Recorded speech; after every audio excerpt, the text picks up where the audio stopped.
Hi മക്കളെ, good morning. 365 days of ട്രാൻസ്ഫോർമേഷന്റെ day 2 എല്ലാവർക്കും ഹൃദ്യമായ സ്വാഗതം. എല്ലാവരും നല്ല ഭംഗിയായിട്ടൊന്ന് ചിരിച്ചുകൊണ്ടേയിരിക്കൂ. ഇന്നലത്തെ ദിവസം ഞാൻ പറഞ്ഞിരുന്ന ഹോംവർക്കുകളൊക്കെ ചെയ്തവരൊക്കെ ഇപ്പൊ തന്നെ കമന്റിൽ യെസ് എന്നിട്ടേ. ഇന്നലെ ഞാൻ എന്തായിരുന്നു പറഞ്ഞത്? ഗ്രാറ്റിറ്റ്യൂഡ് പറയണം. ഒരു ദിവസം ഗ്രാറ്റിറ്റ്യൂഡോടെ ആരംഭിക്കണം അല്ലെ? ഇന്ന് ടീച്ചറമ്മ പറയാൻ പോകുന്നത് ഗ്രാറ്റിറ്റ്യൂഡ് വാക്കിനെ പറ്റിയാണ്. അപ്പോൾ എൻ്റെ മക്കള് ഈ വീഡിയോ കണ്ടാലുടനെ നിങ്ങൾ എന്ത് ചെയ്യണം?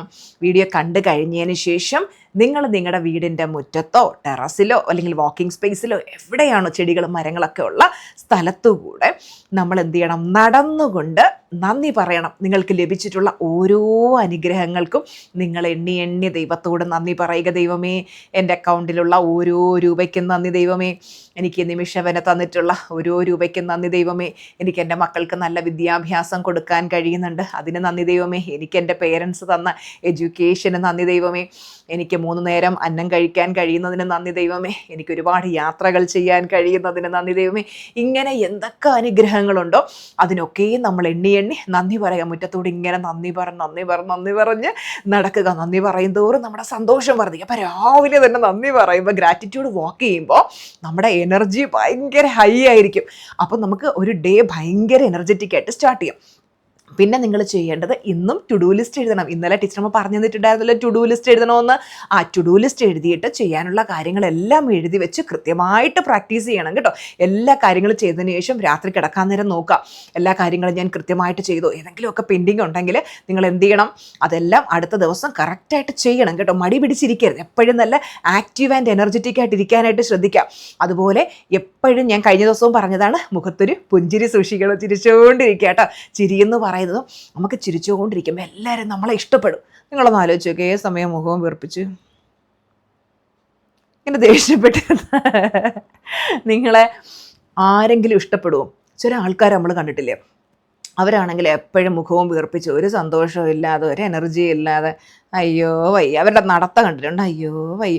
നമ്മുടെ ബോഡി ലാംഗ്വേജ് കാണുമ്പോൾ അറിയാം ഒരു വ്യക്തിയുടെ എനർജി ലെവൽ. എപ്പോഴും തലയും കുമ്പിട്ട് ഒരു ശക്തിയില്ലാതെ നടക്കും. എപ്പോഴും തല ഉയർത്തിപ്പിടിച്ച്, നിങ്ങൾ പറയാറില്ല ടീച്ചർ ഭയങ്കര തല ഉയർത്തിപ്പിടിച്ച് നടക്കുന്നതാണ് ഭയങ്കര ഇഷ്ടം. നല്ല എനർജറ്റിക് ആയിട്ട് നടക്കാനായിട്ട് പ്രത്യേകം ശ്രദ്ധിക്കുക കേട്ടോ. അപ്പോൾ നമ്മുടെ ലൈഫിൻ്റെ ക്രിയേറ്റർ നമ്മളാണ്. അപ്പോൾ ഓരോ ദിവസവും നമ്മൾ ബോധപൂർവം ക്രിയേറ്റ് ചെയ്യണം. എനിക്കൊന്നും ചെയ്യാൻ ഉത്സാഹമില്ല, എനിക്കൊന്നും ചെയ്യാൻ പറ്റുന്നില്ല എന്ന് പറയാതെ എപ്പോഴും നല്ല എനർജറ്റിക് ആയിട്ട് വർക്ക് ചെയ്യാനായിട്ട് നിങ്ങൾ നിരന്തരം ശ്രമിക്കുക.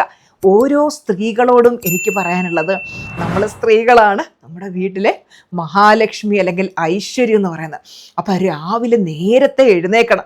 രാവിലെ നേരത്തെ എഴുന്നേറ്റ് രാവിലെ ചെയ്യാനുള്ള കാര്യങ്ങളെല്ലാം എഴുതി വെച്ച് ഗ്രാറ്റിറ്റ്യൂഡൊക്കെ പ്രാക്ടീസ് ചെയ്ത് എപ്പോഴും നല്ല സന്തോഷമായിട്ട്, നമ്മുടെ വീട്ടിനകത്തൊരു പോസിറ്റീവ് എനർജി വേണ്ടേ? നമ്മൾ പോസിറ്റീവായിട്ടിരുന്നെങ്കിൽ മാത്രമേ നമ്മുടെ വീട്ടിനകത്തും പോസിറ്റീവ് എനർജി വരത്തുള്ളൂ. അപ്പം നമ്മൾ നല്ല പോസിറ്റീവായിട്ടിരിക്കാം. വീട്ടിലുള്ള എല്ലാവരോടും സ്നേഹത്തോടെ പെരുമാറുക. എൻ്റെ വീട്ടിൽ എപ്പോഴും സന്തോഷം നിറയണം. അതുപോലെ ചുറ്റുമുള്ള മനുഷ്യരോടൊക്കെ സ്നേഹത്തോടെ പെരുമാറുക. ഇങ്ങനെ നമ്മൾ മനസ്സ് വെച്ചെങ്കിൽ മാത്രമേ നമുക്ക് പോസിറ്റീവ് ആൻഡ് ഹാപ്പിയായി ഇരിക്കാൻ പറ്റത്തുള്ളൂ. അല്ലെങ്കിൽ ഏത് സമയവും കരഞ്ഞ് കണ്ണീരുമായിട്ടിരിക്കരുത്. പലരും ഒരു ഇരയെപ്പോലെയാണ് ജീവിക്കുന്നത്. എൻ്റെ ജീവിതത്തിൽ എനിക്ക് ഒരുപാട് പ്രശ്നങ്ങളുണ്ട്, എനിക്ക് ഉയരാൻ പറ്റുന്നില്ല, വളരാൻ പറ്റുന്നില്ല, വിജയിക്കാൻ പറ്റുന്നില്ല. നമ്മൾ ആ വിക്ടിം മൈൻഡ് സെറ്റ് വിട്ടിട്ട് ഒരു വിന്നറെ പോലെ ജീവിക്കുക. ഒരു വിന്നർ എങ്ങനെയാണ് ചിന്തിക്കുന്നത്? എനിക്ക് വിജയിക്കണം, എനിക്ക് മുന്നോട്ട് പോകണം, എനിക്ക് എൻ്റെ ഓരോ ദിവസങ്ങളും അടിപൊളിയാക്കണം. 365 ദിവസം ഒരു വർഷത്തിലെ 365 ദിവസം കൊണ്ട്, അതായത് ഒരു വർഷത്തിൽ നമ്മൾ 1 ഇയർ ഗോൾ സെറ്റ് ചെയ്യും. ആ ഗോൾ അച്ചീവ് ചെയ്യണമെങ്കിൽ അതിൽ ഓരോ ദിവസവും അത്ര ഇമ്പോർട്ടൻ്റാണ്. അപ്പം നമ്മൾ ആ ഓരോ ദിവസവും 365 പടികൾ പോലെ ഓരോ ദിവസവും ഓരോ പടിയാണ്. അപ്പോൾ ഓരോ ദിവസവും എന്ത് ചെയ്യണം? നമ്മൾ ചെയ്യാനുള്ള, നമ്മുടെ ഗോളിന് വേണ്ടി, നമ്മുടെ ലക്ഷ്യത്തിന് വേണ്ടി ചെയ്യാനുള്ള കാര്യങ്ങളെല്ലാം കറക്റ്റായിട്ട് ചെയ്യണം. ഓരോ ദിവസവും നമ്മൾ പ്ലാൻ ചെയ്യുക എൻ്റെ ലക്ഷ്യത്തിന് വേണ്ടി. അപ്പോൾ ഓരോരുത്തരും നിങ്ങൾ ഗോളൊക്കെ സെറ്റ് ചെയ്തിട്ടുണ്ടോ? ലൈഫിൽ അച്ചീവ് ചെയ്യാനുള്ള കാര്യങ്ങളൊക്കെ തീരുമാനിച്ചിട്ടുണ്ടോ?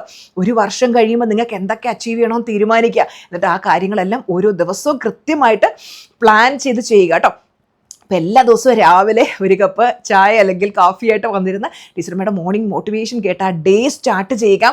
കാര്യം നമ്മൾ ആരെയാണ് ഫോളോ ചെയ്തത് അതുപോലെ ഇരിക്കും നമ്മളുടെ എനർജി. നമ്മൾ ഏത് സമയം ഉറക്കം തൂങ്ങിയ മനുഷ്യരുടെ കൂടെയാണ് ഇരിക്കുന്നുണ്ടെങ്കിൽ നമ്മൾ അങ്ങനെ ഉറക്കം തൂങ്ങികളായിപ്പോവും. അങ്ങനെ ഉറക്കം തൂങ്ങികളാവരുത്. പ്രത്യേകിച്ചും സ്ത്രീകളോടാ പറയുന്നത്, നല്ല ജില്ലായിട്ട് നിൽക്കണം, എനർജറ്റിക് ആയിട്ട് നിൽക്കണം. നിങ്ങൾ ആരെ മുമ്പിലാ തലകുനിക്കുന്നേ? പലരും മറ്റുള്ളവരെ ഭയന്ന് ജീവിക്കുന്നവരുണ്ട്. നിങ്ങൾ ഒരു മനുഷ്യന്റെ മുമ്പിലും തലകുനിക്കേണ്ട വ്യക്തിയല്ല. ആരെ മുമ്പിലും തലകുനിക്കാൻ പോവരുത്. നിങ്ങൾക്ക് അപാരമായിട്ടുള്ള ശക്തിയുണ്ട്. നിങ്ങളുടെ ഉപബോധ മനസ്സിന് അപാരമായിട്ടുള്ള ശക്തിയുണ്ട്. നമ്മുടെ മൈൻഡ് പവർ ഉപയോഗിച്ചുകൊണ്ട് നമുക്ക് ജീവിതത്തിൽ ആഗ്രഹിക്കുന്ന ഒക്കെ നേടാം. നമുക്ക് ഉയർന്നു വരാം. അപ്പോൾ എന്ത് ചെയ്യണം? നമ്മൾ ആരെ മുമ്പിൽ തല കുമ്പിടാൻ പോവാതെ നമ്മൾ അന്തസ്സായിട്ട് നമുക്ക് ചെയ്യാനുള്ള കാര്യങ്ങൾ ചെയ്ത് ഗോൾ സെറ്റ് ചെയ്ത് അതിനുവേണ്ടി നിരന്തരം വർക്ക് ചെയ്യുക. അതിന് നമ്മുടെ ബേണിംഗ് ഡിസയർ, നമുക്ക് ആ വിജയിക്കണം എന്നുള്ള ത്വരയെ എരിച്ചുകൊണ്ടിരിക്കും. ഓരോ നിമിഷവും ഇങ്ങനെ ചിന്തിക്കായിരിക്കും, മുന്നോട്ട് പോകണം, എൻ്റെ ലക്ഷ്യങ്ങൾ നേടാൻ വേണ്ടി ഞാൻ എന്തൊക്കെ ചെയ്യണം. കറക്റ്റായിട്ടത് പ്ലാൻ ചെയ്ത് അതിന് വേണ്ടുന്ന കാര്യങ്ങളൊക്കെ കറക്റ്റായിട്ട് ചെയ്ത് നല്ല സന്തോഷമായിട്ടിരിക്കുക. അപ്പോൾ നമുക്ക് ഡേ 3 കാണാം. Love you.